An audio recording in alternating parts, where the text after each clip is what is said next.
Syria అధ్యక్షుడు Bashar al Assad ప్రస్తుతం అష్టదిగ్బంధంలో చిక్కుకుపోయారు.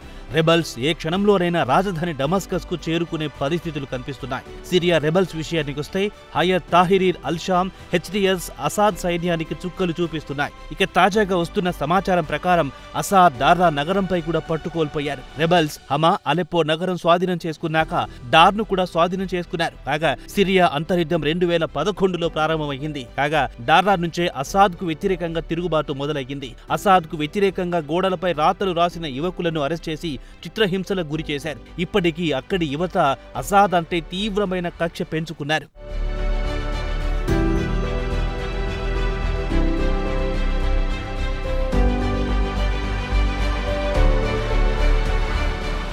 ఇదిలా ఉండగా సిరియా ప్రభుత్వం డార్రా నగరాన్ని రెబల్స్ చేతిలో కోల్పోయింది. దీంతో క్రమంగా రెబల్స్ కీలక నగరాలపై తమ పట్టును సాధిస్తూ పోతున్నారు. ఈ నగరంలో కొన్ని ఆసక్తికరమైన పరిణామాలు చోటు చేసుకున్నాయని ఈ నగరానికి చెందిన పలువురు చెబుతున్నారు. వాటిలో ప్రధానంగా చెప్పుకోవాలంటే అసాద్ ప్రభుత్వం తిరుగుబాటుకు బీజాలు ఇక్కడే పడ్డాయి. ఇక సిరియాలో 1971 నుంచి ఇప్పటి వరకు అంటే 2024 వరకు దేశాన్ని ఎంతలా భ్రష్టు పట్టించాలో అంతలా పట్టించారు బషర్ అసాద్, ఆయన తండ్రి హఫీజ్ అసాద్. నిరంకుశ పాలనకు వ్యతిరేకంగా గళం విప్పిన వారిని చిత్రహింసలకు గురి చేశారు. అలాగే స్కూల్ గోడలపై స్కూల్ పిల్లలు అసాద్ కు వ్యతిరేకంగా బొమ్మలు కాని రాతలు కాని రాస్తే పసి పిల్లలని కూడా చూడకుండా చిత్రహింసలకు గురి చేశారని చెబుతారు. ఇవన్నీ 2011లో జరిగాయి. ఆ పీడకలను ప్రజలు ఇప్పటికీ మరిచిపోలేకపోతున్నారు.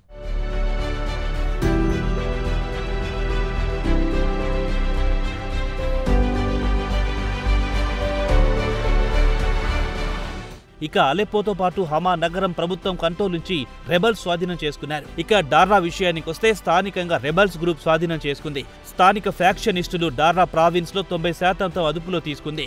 ఇక డార్రా ప్రావిన్స్ విషయానికొస్తే జోర్డార్ సరిహద్దును ఆనుకొని ఉంటుంది. అసాద్ సైన్యం నగరాన్ని కాపాడుకోవడానికి చేసిన ప్రయత్నాలన్నీ విఫలమయ్యాయి. 2011 నుంచి మొదలైన అంతర్యుద్ధంలో అసాద్ ఇప్పటి వరకు ఇంత పెద్ద మొత్తంలో నగరాలు కోల్పోయిన దాఖలాలు లేవు.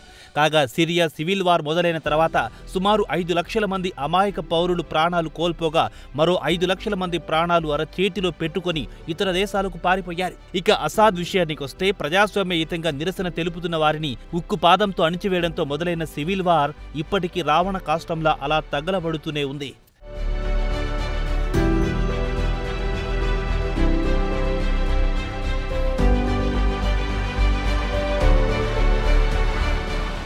ఇటీవల కాలంలో rebels గ్రూప్లన్నీ Islamist Hayath Tahrir al Sam లేదా హెచ్డిఎస్ గొడుగు కిందికి చిన్న చిన్న గ్రూపులొచ్చి చేరాయి. దీంతో గత నెల 27 నుంచి అసాద్ దళాలపై హెచ్డిఎస్ విరుచుకుపడింది. వీరి దాడికి అసాద్ దళాలు కాలికి బుద్ధి చెప్పాయి. దీంతో అలెప్పో నగరం రెబల్స్ చేతికి చిక్కింది. అటు తర్వాత సెంట్రల్ సిరియాలోని హమా నగరం దక్కించుకుంది. శుక్రవారం సిరియాలో అతిపెద్ద 3వ నగరం హామ్స్ గేట్స్ వద్దకు వచ్చింది. రెబల్స్ దెబ్బకు ప్రభుత్వ దళాలు తోక ముడుచుకున్నాయి. ఇదిలా ఉండగా రెబల్ చీఫ్ అబు మహమ్మద్ అల్ జోలానీ స్థానిక మీడియాకు ఇంటర్వ్యూ ఇచ్చారు. ఇక తదుపరి తమ లక్ష్యం అసాద్ ప్రభుత్వాన్ని కూలదోయడమేనని CNN కిచ్చిన ఇంటర్వ్యూలో ఆయన స్పష్టం చేశారు. దానికి తమ వద్ద ఉన్న అన్ని వనరులు వినియోగిస్తామన్నారు. ఇక హెచ్డిఎస్ విషయానికొస్తే అల్ ఖైదా సిరియా బ్రాంచ్గా చెబుతారు. అయితే పాశ్చాత్య దేశాలు హెచ్డిఎస్ ను టెర్రరిస్టు ఆర్గనైజేషన్ అని పేర్కొనేవి. దీంతో హెచ్డిఎస్ ధోరణి కాస్త మారింది. హెచ్డిఎస్ అతివాదం నుంచి మితవాదానికి దిగొచ్చింది.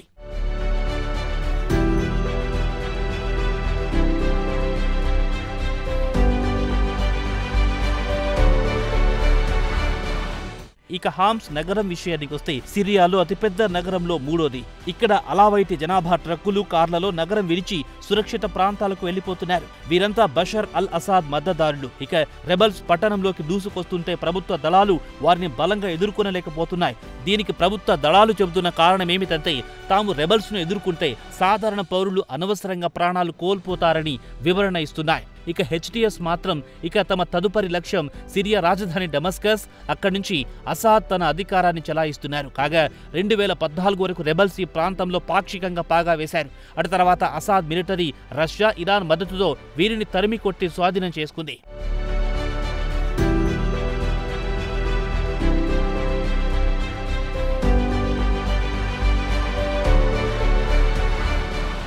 ఇక హామ్స్ పట్టణం విషయానికి వస్తే ఇది లెబనాన్, ఇరాక్, జోర్డాన్ సరిహద్దులను ఆనుకుని ఉంది. ఇక్కడే సిరియా ప్రభుత్వానికి 2 అతిపెద్ద చమురు రిఫైనరీలున్నాయి. కాగా గత 14 సంవత్సరాల నుంచి జరుగుతున్న అంతయుద్ధంలో రెబల్స్ ప్రభుత్వ దళాలను గుక్క తిప్పుకోకుండా కోలుకోలేని దెబ్బతీశారు. హెచ్టీఎస్ నాయకులు అబు మహమ్మద్ అల్ గోలానీ CNN కు గురువారం నాడు సిరియా నుంచి ఇచ్చిన ఇంటర్వ్యూలో అసాద్ ప్రభుత్వం పనైపోయింది, అసాద్ ప్రభుత్వం బతికి బట్ట కడుతోందంటే అది రష్యా, ఇరాన్ ఇస్తున్న మద్దతుతోనేనని గోలాన్ అన్నారు. ప్రస్తుతం రష్యా యుక్రెయిన్ యుద్ధంలో ఆపసోపాలు పడుతోంది. ఇలాంటి సమయంలో అసాద్కు ఏ విధంగా ఆదుకుంటారని గోలాన్ ప్రశ్నించారు.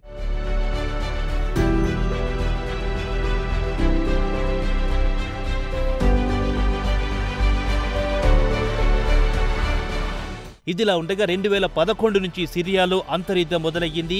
కరెన్సీ విలువ దారుణంగా పడిపోయింది.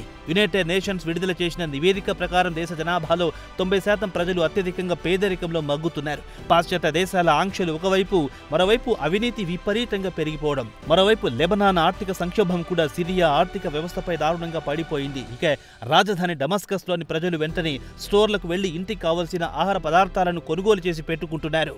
ఒకవేళ యుద్ధం మొదలైతే ఆహారం కొరత ఏర్పడుతుందని పెద్ద ఎత్తున సరుకులు కొనుగోలు చేసి పెట్టుకుంటున్నారు. మొత్తానికి చూస్తే సిరియాలో అసాద్కు కౌంట్ డౌన్ మొదలైందని చెప్పుకోవచ్చు. అదేవిధంగా రెబల్స్కు స్థానిక ప్రజలు బ్రహ్మరథం పట్టడం కోసం ఎరుపు.